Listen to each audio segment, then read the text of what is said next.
him. And he was very nervous while he was telling me this story. He was touching his hands, and I could see that he was very angry. And he said, and I asked him what happened, and he said, well, not only did they kill my friend, but they also raped me, even being a man. He was so angry and had so much anger and resentment, and I told them that we should file a legal claim, but he said, no, I'm going to continue. I'm going to make it to the U.S. and work there to save up a lot of money, and I'm going to return to the place where I was raped. I remember this man's face very clearly, so I'm going to, that raped me, and I'm going to return to where I was raped, and I'm going to kill him. Muchos de los migrantes que han sufrido alguna violación a sus derechos o han sufrido algún delito, siempre los invitamos a que se haga una denuncia. Muchos de ellos no quieren hacerlo porque ellos mismos nos dicen, es que la policía misma es la que los está haciendo, ¿no? Existe mucha corrupción dentro de las autoridades y aparte es un trámite largo, puede durar 1 año, 2 años y los migrantes no quieren perder mucho tiempo, ¿no? Es algo que a nosotros nos duele mucho pensar en que se siguen cometiendo delitos, se siguen cometiendo violaciones en contra de los migrantes y no podemos como hacer mucho, ¿no?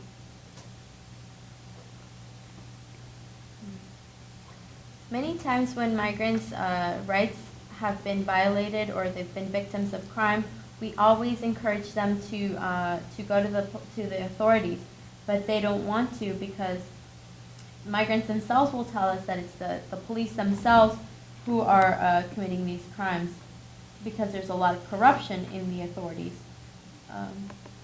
And also, these are very long processes that may take anywhere from 1 to 2 years to be resolved, and migrants don't want to lose a lot of time. So for us, it's really hard to see that these violations these violations and crimes continue against migrants, and we feel that there's not a lot that we can do. En el tránsito de los migrantes por México existe mucha solidaridad, pero al mismo tiempo también existe mucha xenofobia, ¿no? Muchas de esta xenofobia es inculcada muchas veces por las autoridades. A mí me sorprende mucho y me duele mucho ver que cuando un migrante ha cometido un delito, salen todos los periódicos y nos venden la noticia de que los migrantes son malos, que son rateros, que son violadores, pero si es una persona de la comunidad quien comete este delito, entonces no dicen nada, ¿no? La mayor parte de esta xenofobia es vendida por los medios de comunicación y por los discursos políticos.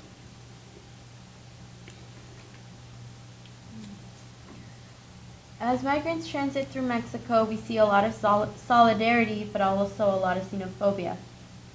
This is a lot of the times comes or is fostered by authorities. So I'm often shocked to see that when migrants commit a crime, they're always in the newspapers. You'll see this in the newspapers, and they write about how migrants are bad people, they're thieves and rapists, but when another person from the community commits the same sort of crime, there's not the same amount of publicity made about this crime. So we see that these feelings are fostered by media sources and also by political speeches. Muchas de las veces las comunidades se ven forzadas a participar en estas violaciones de los derechos de los migrantes, ¿no? En algunos casos, las comunidades saben dónde es el lugar donde guardan a los migrantes o los tienen escondidos, estas casas de seguridad que le llaman, lugares donde esconden a los migrantes después de haber sido secuestrados, pero la población tiene miedo porque las bandas de delincuencia son muy fuertes, ¿no? Entonces tienen miedo de denunciar porque puede pasarle algo a ellos o a sus hijos. A lot of the times, entire communities are forced to be part of these violations against migrants. In some cases, these communities know where migrants are being held after being kidnapped, or where these so-called safe houses are. But they're very scared to say where these houses are, or to speak up, because they're scared that criminal groups who have a lot of power will go after themselves or their children.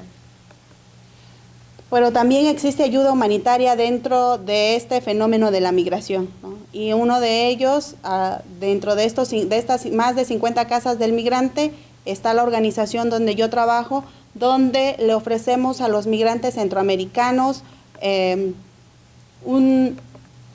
ofrecemos hospedaje, alimentación, atención médica. Es para ellos las casas del migrante como un oasis en el desierto, un lugar donde ellos se puedan sentir seguros mientras transitan por México. As migrants cross through Mexico, we also see a lot of help.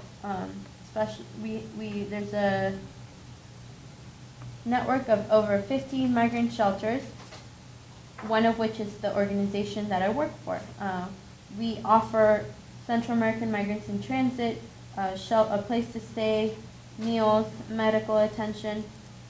For them, these shelters are an oasis in a sea of violence, in a place where they can feel safe. En este año, en marzo del 2011, se aprobó en México la nueva ley de migración, donde la ayuda humanitaria ya no es criminalizada, ¿no? Las autoridades o migración o policías no pueden entrar a nuestros albergues.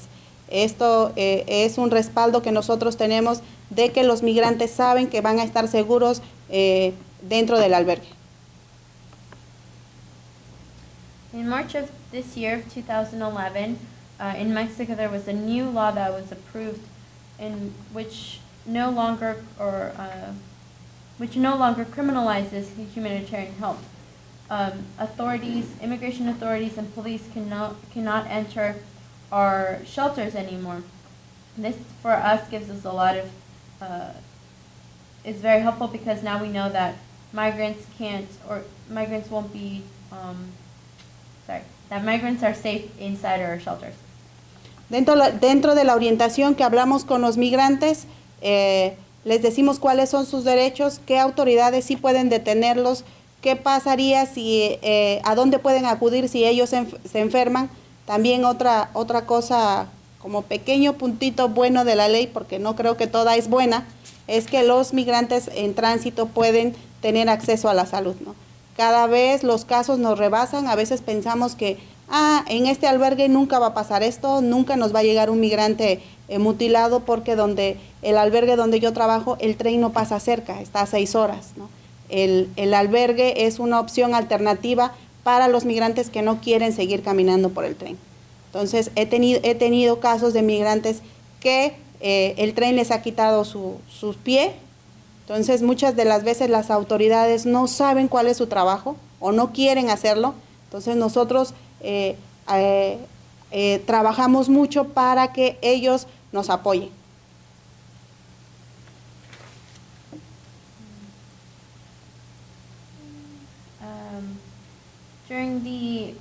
When migrants come into the shelter, we give them an orientation to tell them about the risks that they face and their rights, as well as what authorities can detain them or ask them for papers.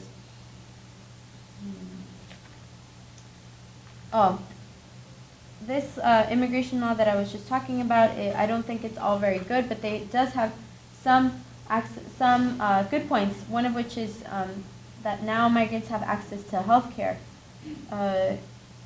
A lot of times we receive cases that we would never imagine getting. For example, we never thought we would get someone who had suffered an accident because of the train. The train is about 6 hours from our shelter, and for our shelter is an alternative option for the people that no longer wish to continue on the same route as the train. So we just recently had a case of a migrant who had lost his foot because of a train accident, and a lot of the times it's our task to educate the authority about what the law says, and so we do this work to educate authorities about what their duties are. En algunas ocasiones también ayudamos a los migrantes para conseguir empleos temporales. Ellos nunca quieren quedarse en México, especialmente en Oaxaca. Los salarios son muy bajos. Es el segundo estado más pobre de la República y es alrededor de 58 pesos con 40 centavos el salario mínimo por una jornada de 8 horas. Entonces ellos no van a querer quedarse, ¿no? Solamente quieren trabajar una semana para juntar un poco de más dinero e irse, pero la meta nunca va a ser quedarse en México y menos en el sur. 58 me parece que es. In some cases, we may also help migrants to get temporary employment opportunities. This is in our state. The wages are very low. The daily wage for 8 hours of work is around 58 pesos with 40 cents. So they never want to really stay in Oaxaca. They may just want to stay for 1 week and to get enough money so that they continue their journey, but rarely do they want to stay in Mexico because of the low wages. Oaxaca también es un expulsor altamente de migrantes. Dentro de las regiones que hay en Oaxaca, los migrantes que más salen son de algunas zonas de la Mixteca. Encontramos pueblos casi fantasmas o pueblos de mujeres o pueblos de ancianos, ¿no?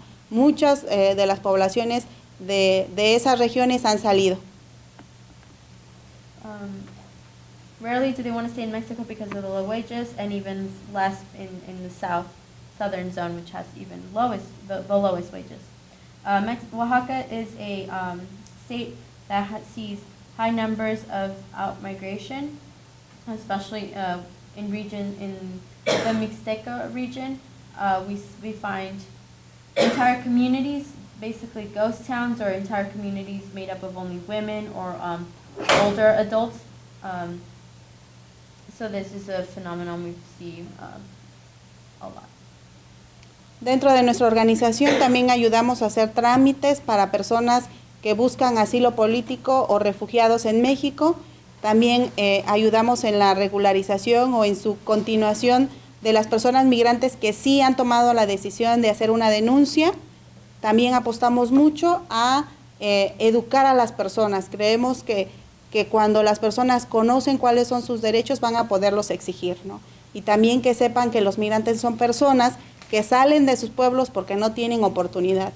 Por lo general, Oaxaca es un estado que comprende la migración porque el mismo estado es un expulsor de migrantes, ¿no?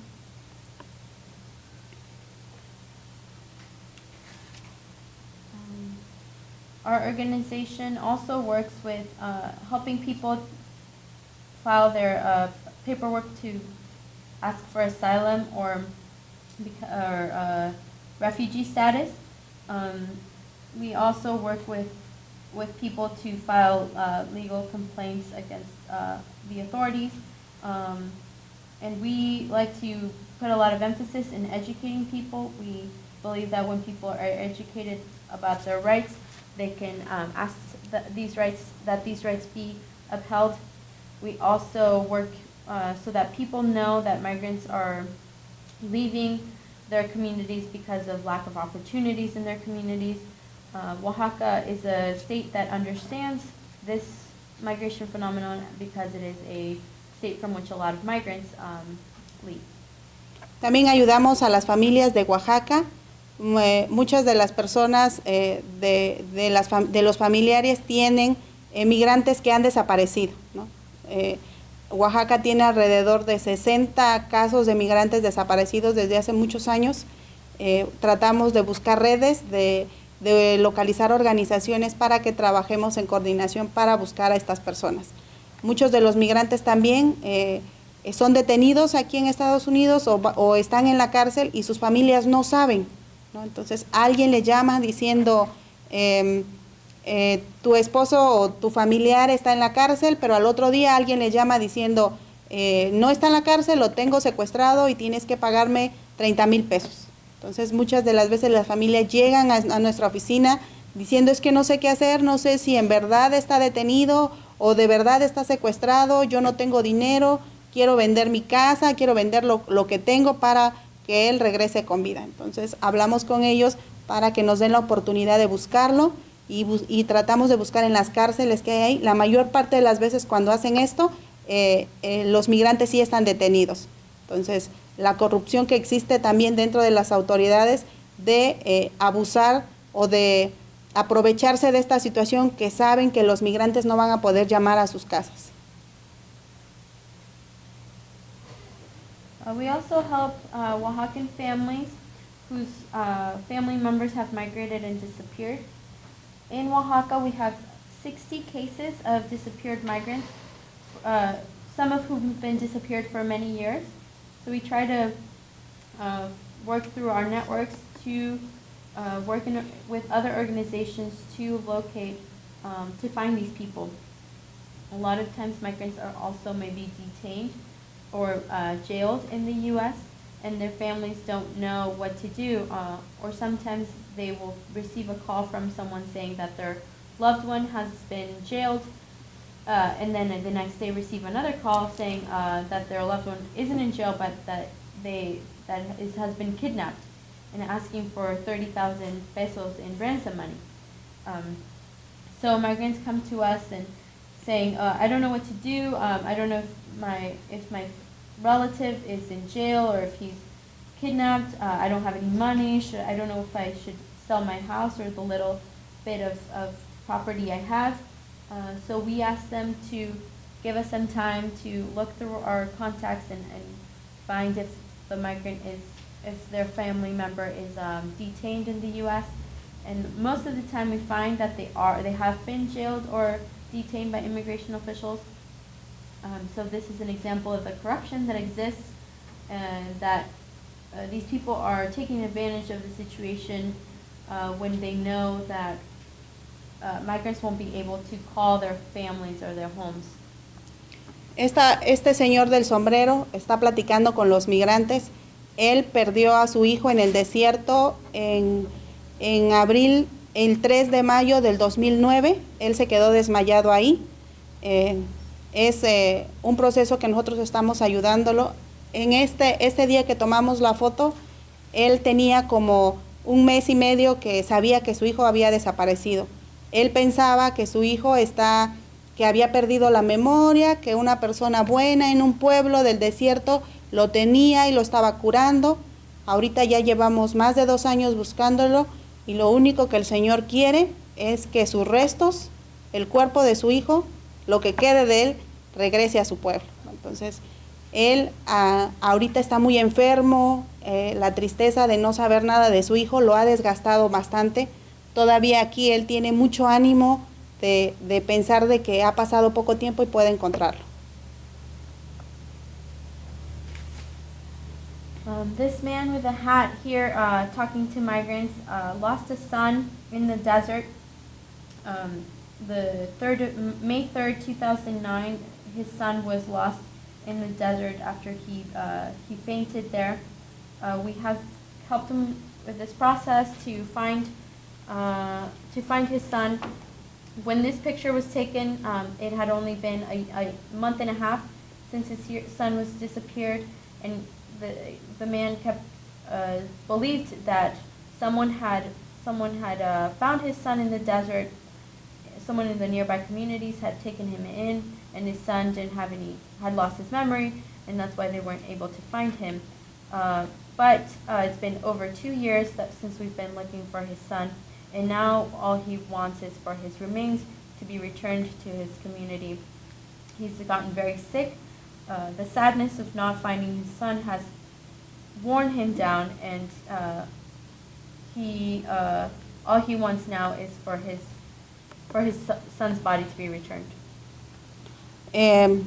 Después de platicar y de ver con los migrantes lo que ellos tienen que pasar para poderle dar de comer a sus hijos, yo siempre digo que entre los países nosotros ponemos muros, ponemos bardas, ponemos mallas, que evitamos que otras personas entren. Pero yo creo que el muro más grande que nosotros debemos de quitar es el que existe en nuestro corazón, de poder ver a los migrantes como personas, como seres humanos que salen de sus casas para poderle dar de comer a sus hijos. La migración siempre ha existido, no es algo nuevo, desde el inicio de los tiempos esto ha pasado, entonces yo creo que debemos tratar a los migrantes como seres humanos, como personas iguales, en que yo le apuesto mucho a que podemos construir juntos, a tratar de ver ese rostro humano del migrante. Gracias.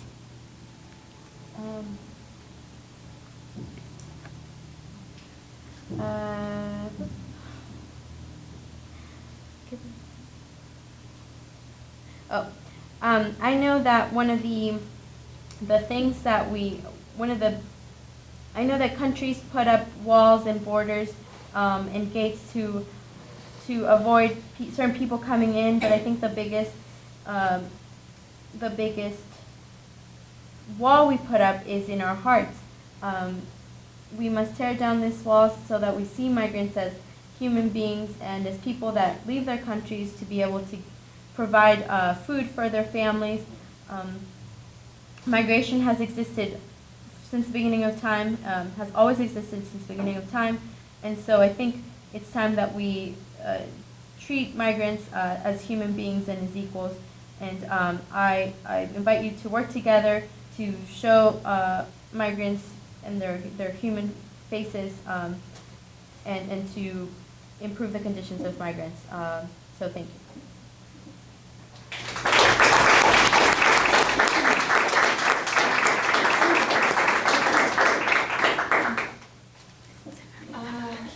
Great. We're going to talk just really briefly about how to continue to learn more about this issue, how you can stay involved, and then we'll have some time for questions. If you are a Spanish speaker, we ask you ask the question in English first, and then if you'd like to ask it in Spanish as well, just so we can all understand. And any of the three of us might answer, depending on our expertise and who knows about the question. I have some flyers back here about Witness for Peace. I'd encourage you to stay informed about the work that we do. Amnesty International also has a campaign that is focused on these issues. They have a page called Los Invisibles, the Invisibles, that is on their website, and they have some really great videos.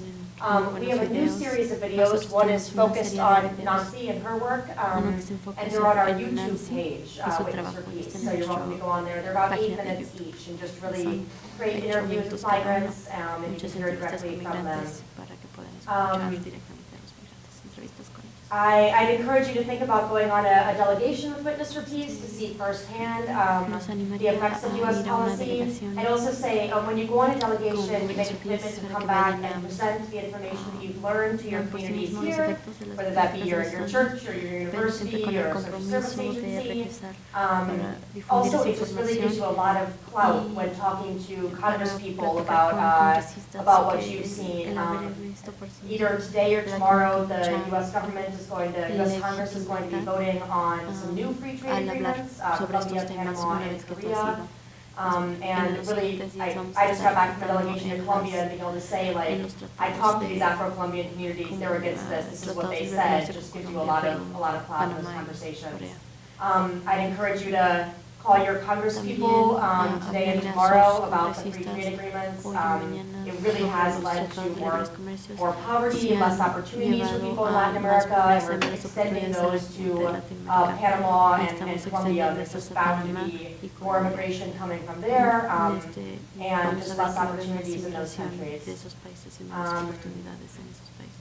Yeah, I don't know if there are any questions.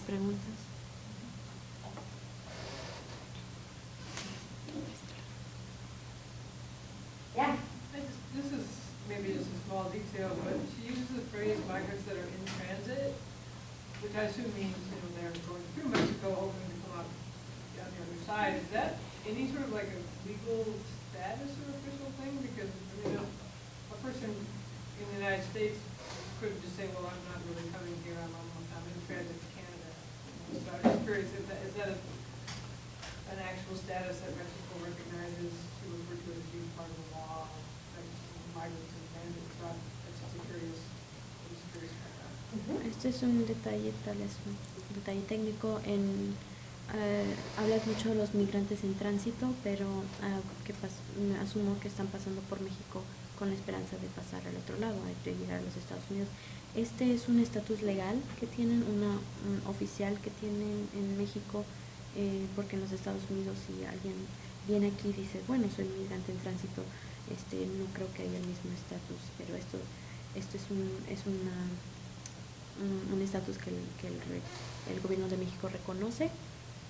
Estabas hablando un poco de la ley, que si es como una característica migratoria o hay una visa para esto. No, en México los migrantes que no tienen documentos son personas que solamente han cometido una falta administrativa, no es ilegal. Entonces, por lo tanto, los pueden detener en la mitad de México y los van a regresar a sus países, ¿no? Entonces, muchos de los migrantes cuando están dentro del país, si quieren regularizarse, pueden hacerlo con la opción de poder trabajar también, pero estos permisos son caros, ¿no? Entonces, México sabe que los migrantes están pasando, especialmente personas que no tienen documentos, pero la diferencia es que en México no es delito, ¿no? Puede entrar, incluso hay estos tratados fronterizos donde muchas personas de Guatemala vienen a Chiapas a trabajar. Entonces, también el Estado mexicano sabe que existen estas casas del migrante que proporcionan ayuda humanitaria. Now in Mexico, migrating or being a migrant without documents is only an administrative issue. It's not a crime, an illegal crime. But immigration officials can detain migrants as they cross through Mexico. Many migrants cross through or have also have the option of regularizing